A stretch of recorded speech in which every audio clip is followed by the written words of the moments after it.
Greetings and welcome to the Buffalo Review TV. My name is Cyan Hill. And I'm Brittany Rodriguez. Thank you for joining us. On our show today, we learn about 100 things to do in Buffalo, and we talk to the educational director of Mercy Flight. Also an associate professor of earth sciences here at Buffalo State, and a story on a unique quest house in Western New York. All that and more on the Buffalo Review.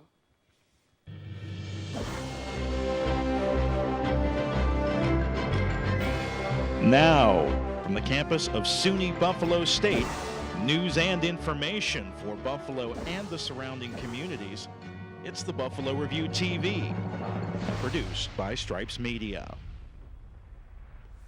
SUNY Buffalo State is having their annual open house for any upcoming students and parents that will want to receive further information about the campus. The event will be April 14th from 9:15 a.m. to 1 p.m.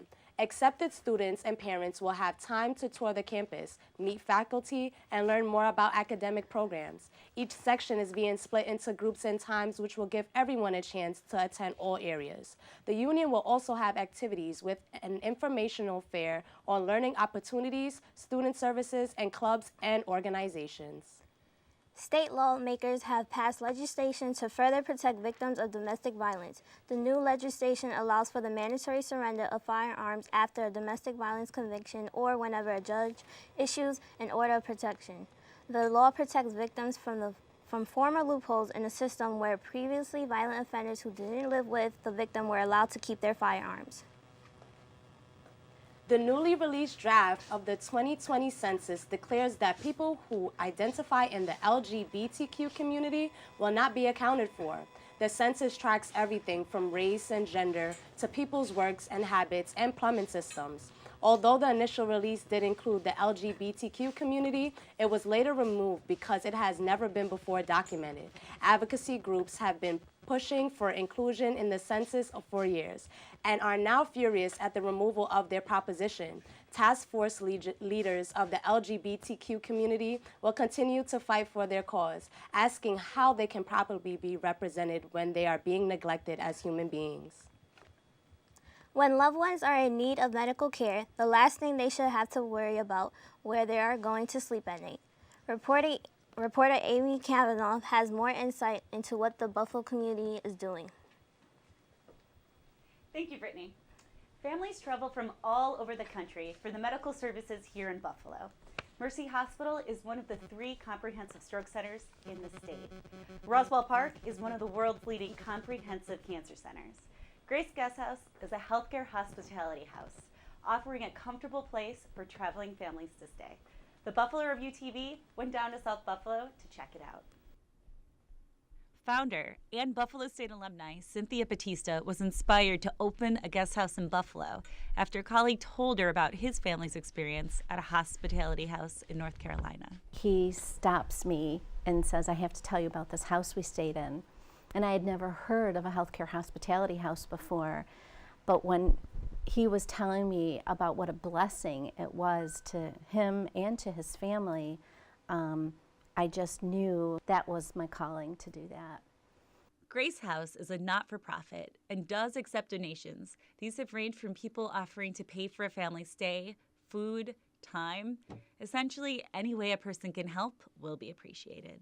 If they want to come here and help us with, physical projects here, or if they want to donate products of food or dry goods for our pantry, or cook a meal for our guests and so we can freeze it, or make a donation. We always are in need of all those things. Money especially, it costs money to provide the service, and as they say, no money, no mission. So we could always use financial gifts from anyone in the community. Families travel all over the state and even country for medical treatment in Buffalo. And Grace Guest House is there for a safe, nearby place to stay. So we are located very close to Mercy Hospital of Buffalo, and my heart, the reason why I did this was for Mercy Hospital, but what I am finding now is that while we can't be everything to everybody, we can be grace to much more than just the families from Mercy Hospital. We're finding there's a need for overflow, say from Kevin Guest House that's in the medical corridor, from Roswell Park, So we're now listed as an approved place of lodging for folks that are undergoing cancer treatment. Helping out even more people than it intended, Grace Guest House is finding its home in Buffalo, New York. For the Buffalo Review TV, this is Amy Kavanaugh. A new state budget was passed early this month. In it was $9 million budget to fix the Metro rail system. This is a one-time grant being given to Niagara Frontier Transportation Authority. They plan to begin immediate work on the LaSalle Station escalator. Director of Public Transit, Tom George, says that the station has been running on all original systems and equipment, and that the plan is to work on each station systematically and to update issues that they cross. With an annual maintenance cost of $35 to $45 million, the NFTA does not receive annual state budgets for the light rail work needed. University of Buffalo will soon implement the driverless shuttle bus service that would drive students and faculty to different buildings on campus. The $250,000 12-passenger bus uses 360-degree sensors, radar, and cameras to function along with a digital map stored in the vehicle. The 2-year research project is set to start late this month, as it was already tested in Europe. The company behind this is Ollie, and UB will begin testing this summer, with the bus traveling no faster than 15 miles per hour. Buffalo, New York is well known for its crazy football fans and industrial past. However, not a lot of people know what to do on a day off, and frequent concerns are raised that there's nothing to do in Buffalo. Buffalo Review TV Max Wagner sits down with author Elizabeth Laqueta, whose new book, 100 Things to Do in Buffalo Before You Die, gives both locals and visitors new things to explore. Thank you so much, Brittany. Buffalo is a hub known for nightlife, yet there is much more to the Queen City. Reading 100 Things to Do in Buffalo Before You Die leaves only one question: what to do first? Buffalo, New York is a diamond in the rough. Full of nightlife, architecture, and of course food, the city appears to consistently unravel new feats for those who choose to live in or visit the area. So what's your favorite part of Buffalo? Hi, my name's Lulu. I'm a Buff State grad, and my favorite thing about Buffalo is during the summer, all the festivals, and having so many things to do during the summertime, so you're never really bored. My favorite thing about Buffalo is the slow down. I was born and raised in New York City, and I love the carefree environment that's here. Just come visit, ask around. You're gonna have a nice time. Go Bills! Luckily, the Queen City now has a list of things to do before you die.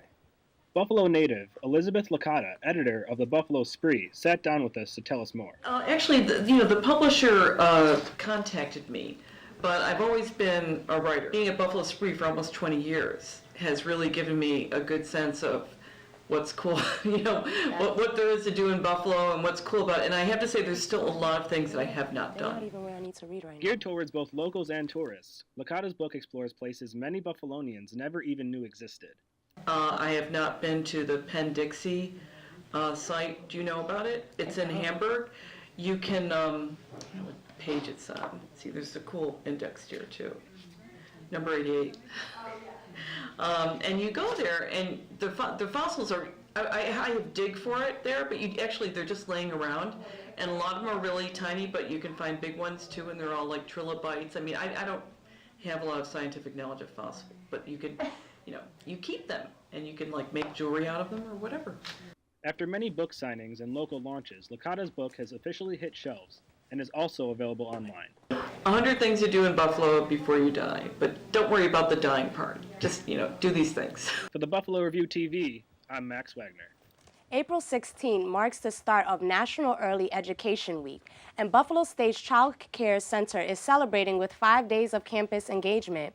Members from different organizations on campus will be visiting the center to offer a variety of lessons and activities. Tim Gordon, Vice President of Student Affairs, will be reading to the students. Chartwells will hold a cooking class. Students in the music department will come to perform live and music. And students will participate in a walkathon at the sports arena. Events will be held all week long.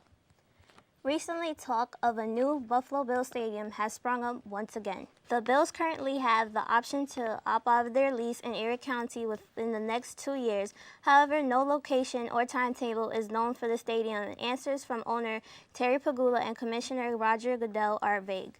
$18 million is being spent this offseason and new airfield to improve areas of the stadium, and it will be completed by the start of the 2018 season. Currently, estimates are that a new Bills stadium will cost upwards of $2 billion.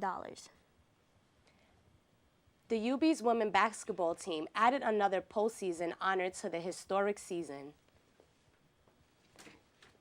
For the first time in the program history, the Bulls finished the year inside of the top 25 of the US Today Coaches Poll.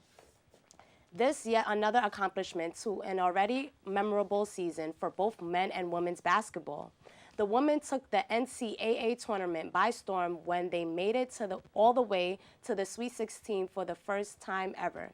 Their run drew national attention as well as their passionate coach, Felicia Leggett-Jack. The final end of season ranking 21 is a huge accomplishment for the program, as they are the only team from New York to finish the top 25. This ranking historic accomplishment capped off a 29-6 season for the Bulls. We're going to take a quick break. Coming next, a conversation about forensic geology. You're watching the Buffalo Review TV. You're watching the Buffalo Review TV, produced by Stripes Media. You can find out more about our show at our website, buffaloreview.wordpress.com, and we welcome your feedback. If you have a question, comment, or story idea, you can email us at thebuffaloreview@gmail.com. And welcome back to the Buffalo Review.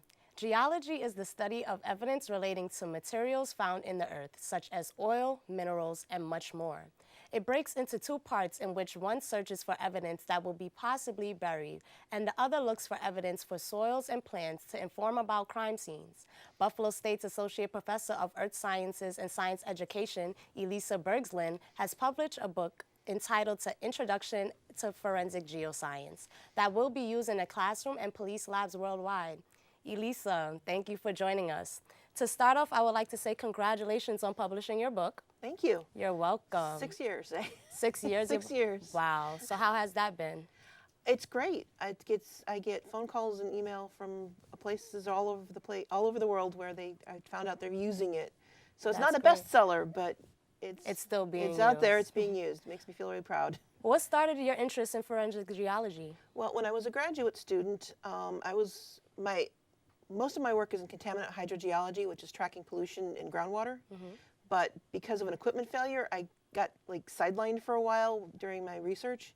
So I ended up working in a geology lab that a different advisor was running. He researches clay mineralogy, so looks at dirt basically. Right. And while I was working there, there was a fairly famous murder case in the area. The FBI had come to talk to him and say, "Can you say anything about the dirt samples they had found at the crime scene?" And after spending hours in a lab, looking at the dirt and finding all these special properties, he says, "Nah, it's just dirt." And I thought, oh, that's not right. And when I became faculty here, I hooked up with a network of people that turns out looks at geologic materials and tries to find out, how can we track it back to the source? How can we figure out where this came from? Can I relate these two samples to the crime scene? And there's a small network of us, but we do a lot of really good work. Cool. Was becoming a professor at Buffalo State to teach science a part of your future goals? I actually started out as an engineer, so I ended up here kind of by accident. I discovered that I really don't like sitting in a room looking at a computer all day making parts. It got really tedious. So I went back to college to get a PhD in earth sciences and ended up here. So it's kind of a sideways path. I've done lots of strange jobs. A part of your job is to analyze the materials or develop methods of getting data. Can you tell us how you go about doing that? Well, most geology methods are for large samples because we usually have no lack of material. Geology's big, huge rocks. Mm-hmm. But when you're looking at crime samples, you're looking at things that are really tiny. Just a little bit of dirt that hides in the treads of your shoe, the mud that's stuck on a wheel well of a car. So we need to find ways of taking the same kinds of samples but really small amounts and still getting the same kind of data. So the kinds of materials I work with are the same as a normal geologist, but I have to find ways of making it translate when I'm, only have a little tiny scraping off of a car wheel well. And it's new technology we have to use, it's new ways of trying to use that technology, and I find ways that can be replicated successfully so they can be used in a court of law. You do majority of your work being unseen. Yes. Why would your work be biased if it was to be seen? Okay. So, unfortunately, in the United States, very often, crime labs can be associated with either a police force or with the prosecution. And even if you're not inherently biased about a case, there's sometimes just kind of this pressure to help make sure you find someone guilty. And it can be really hard to maintain kind of the abstract inquiry nature needed to make sure that you're doing unbiased work when you feel pressure to, well, maybe it's close enough. So in a lot of cases, we work blind and we don't know who's provided the samples, and we don't know which side of the case they're on. So we can't accidentally root for a side. We try to be as objective as possible.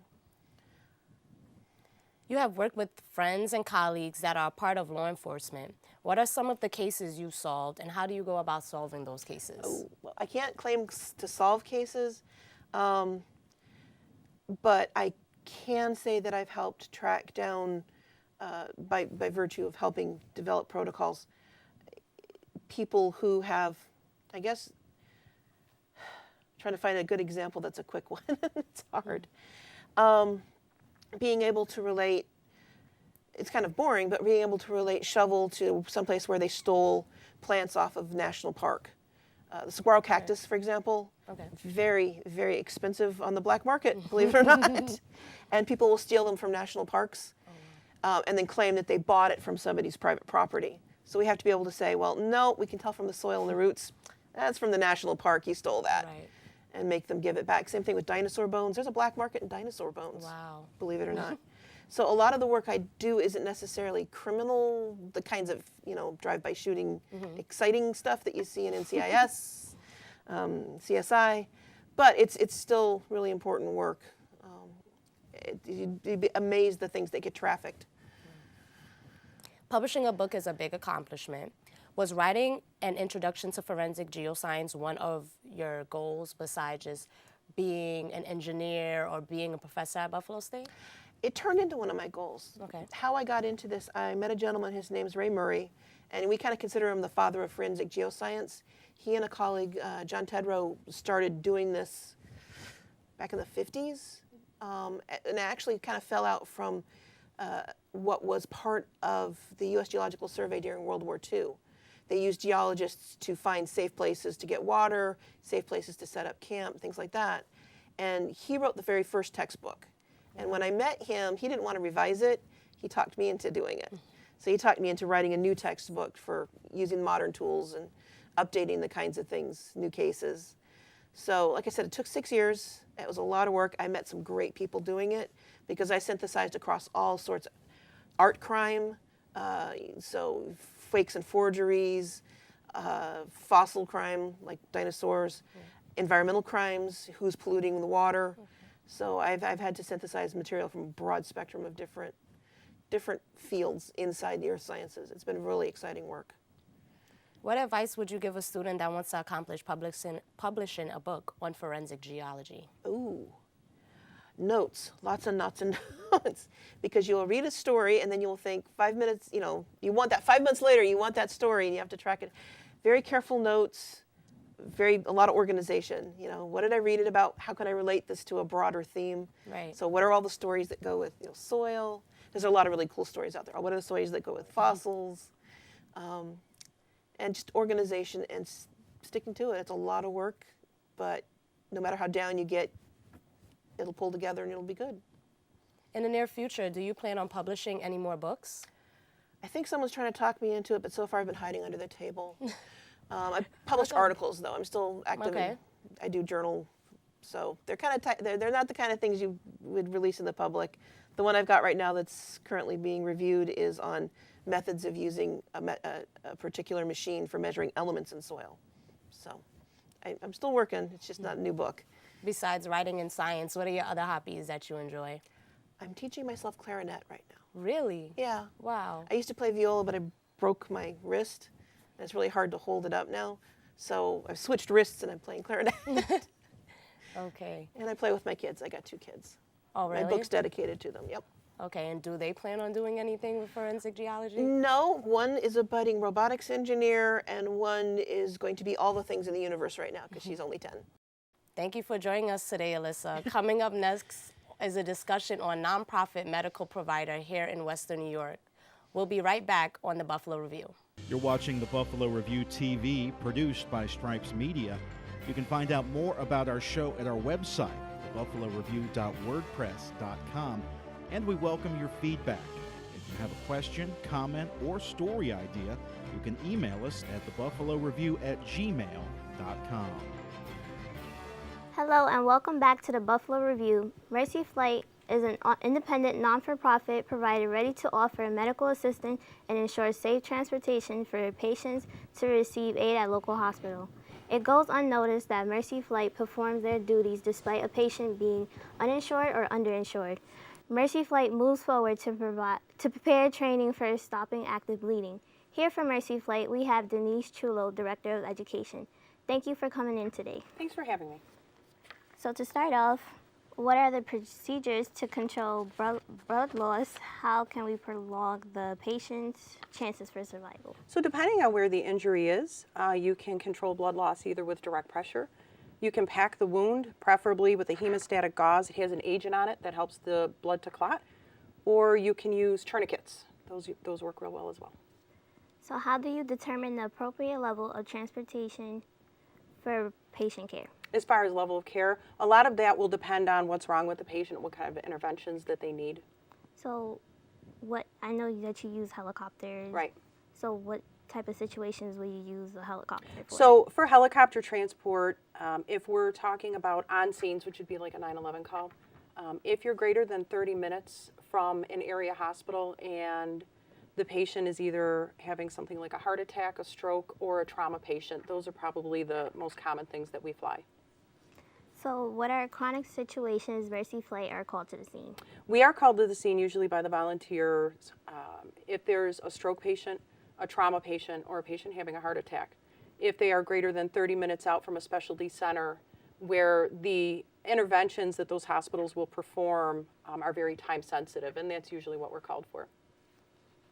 Do you think it's an issue for some patients to seek medical attention if their insurance is not eligible to cover the cost? I think that's a huge problem for a lot of people. There's people both in ground transport and helicopter that their main concern is how they're going to pay for it. So it's a big issue. So if does Mercy Flight disregard payments? We do have programs available to people that are underinsured or uninsured, and we will work with them to find the easiest way for them to take care of that. So how do you reimburse for like equipment, medical equipment and supplies?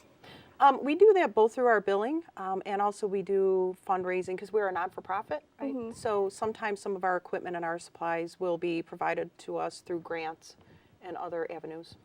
What are some steps to donate? You can go onto the website mercyflight.org and there's an avenue there to provide a donation. So due to recent school shootings, who do you consider to be qualified in giving medical attention to gunshot wounds? I think in the immediate aftermath of a shooting like that, just about anybody, we try to empower bystanders to become immediate responders instead of bystanders. So I think that just about anybody can be trained to either do CPR or to stop bleeding. What is the goal Mercy Flight hopes to achieve in teaching a person to be mentally prepared in giving medical attention to someone who has fatal wounds? I think that, we can't stop bad things from happening, right? And we've proven that. But I think if we can empower people to know what to do in an emergency, they'll feel like they have some control over the situation. So what are some of the protocols a paramedic has to follow? Oh gosh, We have a couple different sets of protocols. For our 9/11 calls, we operate under a group of protocols. They're called a collaborative protocol because there's areas all throughout New York State that follow them. And they break what we can do within our scope of practice down by level of care. And then on interfacility transfers, we work under the license of a medical director, and we also have interfacility transfer protocols that kind of give us some guidance on what we can do. So where does Mercy Flight offer these training courses? So the Stop the Bleed, right now we're having one in Genesee County at the Genesee County Community College on Tuesday, April 17th. And further classes will be posted on the website called bleedingcontrol.org. We also provide American Heart Association classes such as pediatric advanced life support, advanced cardiac life support, CPR, and those the dates for those are posted on the Mercy Flight website. Is there an age limit for participants to go to the courses, or? Not for Stop the Bleed, there's no age limit, but for most of the American Heart Association classes, it's 16. Okay, when you go into your job, do you think a patient's survival is guaranteed? No. Do you come with that mindset? No. No, it's not guaranteed. So what keeps you motivated to do your job? That's a tough one, because every now and again I get to make a difference. I think that, sometimes the outcome is not going to be what we would like it to be, but if I have the opportunity to change that outcome, then that's really what keeps me going. So what is your day-to-day perspective working in Mercy Flight? My day-to-day perspective, well, I have 2 different positions. When I'm a flight medic, just generally coming in, making sure that we are mission ready and prepared to fly out at any given time. But I'm also, as the Director of Education in CQI, I have some responsibilities in the office doing quality improvement and education, both for our in-house employees and customers. So what inspired the Stop the Bleed movement? Stop the Bleed was put together by this group called the Hartford Consensus, and it came into effect in, I think, 2013 after the Sandy Hook shooting. It was chaired by the American College of Surgeons, and this group decided that, there were people involved in these mass shootings that were dying, that we could probably change the outcome, but we needed to get to them faster. And how can we get to them faster? Well, the first responders get there quickly, but the people that could really make the difference were the bystanders. So they really coined the term immediate responder. The White House ran with this Hartford Consensus paper, and they put together the Stop the Bleed program in 2015. But I think that the recent Parkland shootings and a couple other events really started to push the program out and became more popular. And it's just really steamrolled and taken on a life of its own. So under the Trump administration, do you believe that with him giving guns to teachers as a paramedic, how do you feel about that?